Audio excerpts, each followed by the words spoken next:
So hey everyone, welcome back to my channel. आप लोग सोच रहे हो कि आज मेरी जो लोकेशन है वो थोड़ी चेंज हो चुकी है। तो जी हाँ, आज मैं दूसरे कमरे में अपना जो है स्टडी रूटीन करने वाली हूँ। और आज की वीडियो में I am gonna share everything कि मैं पूरा दिन क्या करने वाली हूँ। और सबसे बेहतरीन चीज़, मैं हर एक चीज़ को स्किप यहाँ पे करूँगी और रिलेटेड टू आपका जो पढ़ाई का कंटेंट रहेगा उसको मैं यहाँ पे कवर करूँगी। तो सबसे पहले अभी 1 बज चुका है और एक के हिसाब से देखा जाए तो मैंने अभी अपने करंट अफेयर्स को कंप्लीट कर लिया है। इसके साथ मैंने उसके नोट्स है उसको भी प्रिपेयर कर लिया है। करंट अफेयर्स में अगर मैं बात करूँ, मैंने जो प्रिपेयर किया वो मोस्टली अभी दिल्ली की जो कंडीशन चल रही है वो बहुत ही ज़्यादा वर्स्ट लेवल पे चल रही है। सीवियर वहाँ का AQI है वो चल रहा है, तो उससे रिलेटेड सारी इन्फॉर्मेशन मैंने यहाँ पे कवर अपने नोट्स में जो करंट अफेयर है उससे की है। और गवर्नमेंट की एक नई पॉलिसी भी उसमें आई है कि आप जो क्लाउड शीडिंग वगैरह, जिसमें आप जो आर्टिफिशियल रेन रहती है उसको बेसिकली करवाओगे। तो आर्टिफिशियल रेन यहाँ पे मैंने फर्दर स्टडी की है इस पर। तो आर्टिफिशियल रेन क्या होती है और क्या मतलब इसके साइड इफ़ेक्ट्स होते हैं और कैसे इसकी प्रोसेस कराई जाती है। तो मेनली इसमें जो चीज़ें यूज़ की जाती हैं वो आपकी सिल्वर आयोडाइड यूज़ की जाती है, सॉल्ट यूज़ किया जाता है और आपकी जो अदर केमिकल्स और इवन आपकी जो यूरिया रहती है वो सारी चीज़ें यूज़ की जाती हैं जब इनका मिक्सचर बनाया जाता है। और आपकी जो आर्टिफिशियल जो रेन के जो ड्रॉप्स रहते हैं उनको बनाया जाता है। साथ ही आपका क्या करा जाता है, इसको जो एयरक्राफ्ट्स वगैरह रहते हैं, जो आपकी रॉकेट्स वगैरह रहते हैं उनके थ्रू इसको क्या है स्प्रेड किया जाता है, वहाँ से उनकी बौछार की जाती है। तो इस तरीके से आपकी आर्टिफिशियल रेन होती है, जिसकी वजह से ऐसा कहा जा रहा है कि आपका जो मेनली पॉल्यूशन वाला सिस्टम है उसको थोड़ा सा कम किया जाएगा। इसके साथ ही एक और जो न्यूज़ आई थी वो आपकी क्लियरिंग इन्वायरमेंट से रिलेटेड थी। That was also related to the आपका पॉल्यूशन, दिल्ली वाला पॉल्यूशन।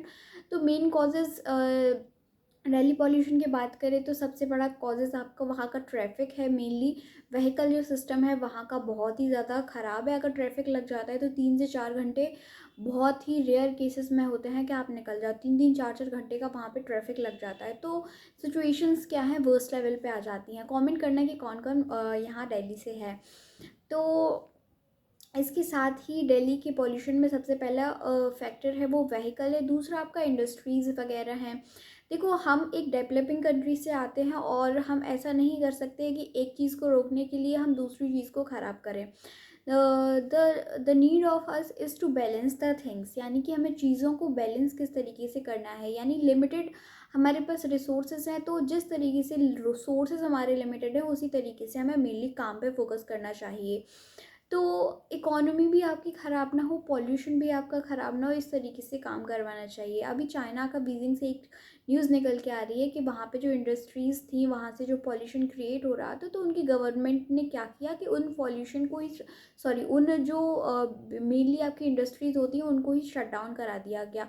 और इवन ये भी कहा गया कि अगर आप शट डाउन नहीं कर सकते हो तो लिमिटेड यूज़ करो और लिमिटेड आपका जो है वेस्ट उसको निकालो और उस वेस्ट को किसी भी तरह की टेक्नोलॉजी का यूज़ करो सो दैट आपको जो पॉल्यूशन है उसमें हार्मफुल ना रहे। तो इस तरीके से इनिशियल स्टेप लिए गए हैं। और आज तक के रिकॉर्ड में देखा जाए तो बीजिंग पे ऐसे कई सारे ऐसे ऑर्गेनाइजेशन इंस्टीट्यूशन है जो वर्क कर रहे हैं कि किस तरीके से चाइनीज़ जो गवर्नमेंट है उन्होंने अपने जो पॉल्यूशन को है हाईलाइट किया और किस तरीके से उसको मेंटेन करने की कोशिश की। तो इवन आपको जो ऑड एंड इवन नंबर का कॉन्सेप्ट है वो भी आपको चाइना से देखने को मिलता है। देखो, बहुत से लोग इसमें ये कहते हैं कि यार हम लोग मतलब हर एक चीज़ में अपने यूनिक वे में क्यों चीज़ों को नहीं कर सकते, हम हमेशा जो दूसरे नेशन रहते हैं उनकी कॉपी क्यों करते हैं। तो फर्स्ट ऑफ ऑल कि हम किसी चीज़ की कॉपी नहीं करते हैं, और सेकेंडली अगर हम कॉपी किसी चीज़ की कर भी रहे हैं तो अगर हम उस कॉपी करने से अगर वो चीज़ थम रही है तो यहाँ पे किसी कंट्री का ये थोड़ी होता है कि वो सुपीरियर है और हम इन्फीरियर हैं। देखो, ऐसा होता है, जो कंट्री होती है वो ह्यूमन के थ्रू डिवाइड होती है। और ह्यूमन ऐसा नहीं है कि जो चाइनीज़ लोग हैं उनका दिमाग अलग से काम करता है और जो ह्यूमन लोग हैं वहाँ का दिमाग जो है वो अलग से काम करता है।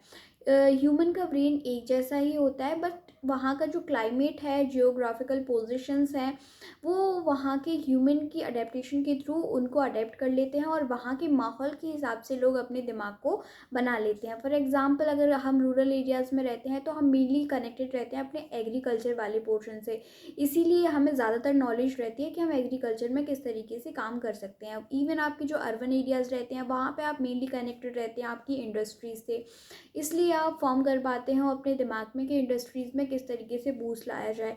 ठीक उसी तरीके से हमारा जो इंफ्रास्ट्रक्चर है और चाइनीज़ इंफ्रास्ट्रक्चर है उनमें काफ़ी डिफरेंस पाए जाते हैं। जो लोग बचपन से उन्हीं चीज़ों से पले बड़े होते हैं तो उसी के बेस पे उनका जो है दिमाग काम करता है, तो there are no need to copy anyone. और अगर हम कॉपी कर भी रहे हैं तो हम एज इट इज़ कॉपी नहीं करते हैं किसी चीज़ को, उसको यूनिक वे में किस तरीके से चेंज करके लाया जाए, ये मेनली जो गवर्नमेंट रहती है उसकी प्रेफरेंस रहती है। खैर, this is none of a business. So after current affair I focused on कि मैं इसके नोट्स प्रिपेयर करूँ। नोट्स अगर मैं कैसे बनाती हूँ, तो सबसे पहले मैं क्या करती हूँ, नोट्स बनाने के लिए मेनली आपके जो करंट अफेयर्स रहते हैं उनको अच्छे से पढ़ लेती हूँ। द हिंदी न्यूज़पेपर जो रहता है उसके थ्रू, फिर मेरा ये नहीं रहता है कि किसी मंथली मैगजीन्स के थ्रू उनको छाप लिया या फिर लिखा ही नहीं। तो मेरा ये सजेशन मुझे खुद से रहता है कि जब मैं नोट्स बनाने बैठूँ ना, तो सारी जो मेरे टेक्नोलॉजी रहती है, यानी कि मेरा जो फ़ोन रहता है, लैपटॉप रहता है, इन सारी चीज़ों को कवर अप कर दूँ, साइड में कर दूँ और जो जो मैंने पढ़ा है उसको मैं रिवाइज़ कर सकूँ। इन सेंस मैंने जो पढ़ा है उसको मैं इंटरकनेक्ट कर सकूँ चीज़ों से कि किस तरीके से आपकी जो मेंस का सिलेबस रहता है, इवन आपका जो प्रीलिम्स से आप किस तरीके से कनेक्टिविटी उसको बैठा सकते हो। तो इस तरीके से आपका 2 चीज़ काम करती है, एक तो आपकी मेमोरी शार्प रहती है और दूसरा ये कि आपकी जो लर्निंग प्रोसेस है, किसी चीज़ को समझने की प्रोसेस है, वो इन्हेंस होती है। तो मैं ये फॉलो करती हूँ। अगर आप लोगों को भी अच्छा लगे ये चीज़ फॉलो करना, तो आप लोग भी इसको फॉलो कर सकते हो। फिर इसके साथ ही मेरा फिर जो अदर एक्टिविटीज़ रहती हैं मैं मेनली उन पे फोकस करती हूँ।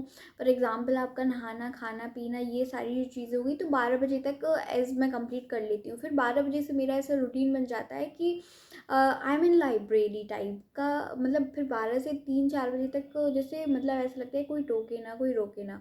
तो ये वो चीज़ कवर करती हूँ। तो सबसे पहले आइए स्टार्ट करते हैं। अभी जो टाइम हो रहा है, आज थोड़ा डिले हो गया।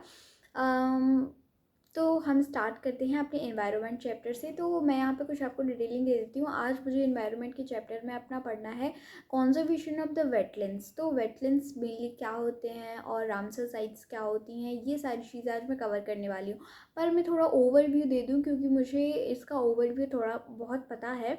तो वेटलैंड्स बेसिकली ऐसे एरियाज़ होते हैं, you can identify with a name और टू, कि वेटलैंड्स यानी कि जो आपकी जो दलदल भूमि रहती है, जो मार्श एरिया रहते हैं, जहाँ पे थोड़ा पानी भरा होता है, तो ऐसे एरियाज़ को मेनली कहा जाता है कि आपकी जो है मार्शलैंड्स या फिर वेटलैंड्स होते हैं।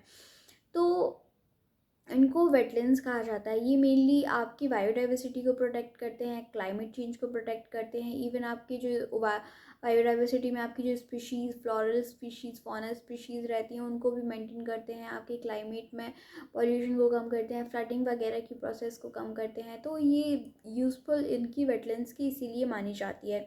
इवन आपके जो टूरिज़्म सेक्टर रहता है उसको भी प्रमोट करते हैं, कहीं ना कहीं हमारी इकोनॉमी में भी इसको प्रमोट करते हैं।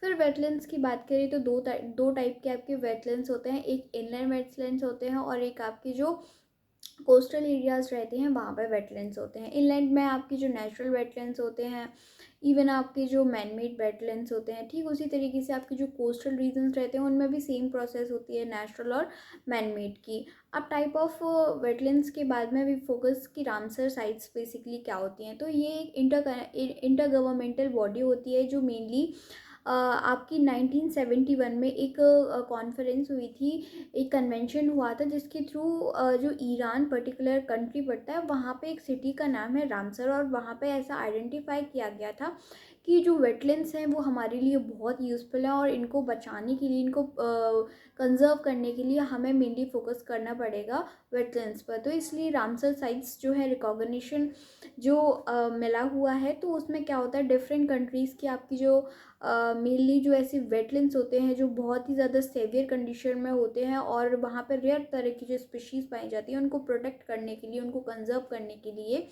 मेनली जो रामसर साइट है वो आपका वर्क करता है। अगर इंडिया की बात की जाए तो करंट टाइम के डेटा के हिसाब से जो मैं ये वीडियो आज शूट कर रही हूँ उसके हिसाब से 85 जो रामसर साइट हैं वो मेनली पढ़ने को मिलती हैं। तो हम इस वीडियो में बुक के थ्रू ये सारी चीज़ों को कवर करेंगे और एक फर्दर वीडियो में ले आऊँगी जिसमें ऑल द रामसर साइट मैं कवर कर लूँगी। तो इसके साथ रामसर साइट्स ये होती हैं, तो मेनली ये टॉपिक इन्हीं से रिलेटेड है, मोस्टली रामसर साइट से, जो कि ईरान से रिलेटेड है, आपका 1971 में हुआ था जो। फिर ये सब जब मैं पढ़ लूँगी फिर इसके बाद मैं अपने मॉक्स पे फोकस करूँगी जो आर्ट एंड कल्चर का रहता है। तो चलिए मिलते हैं बाद में पढ़ने के।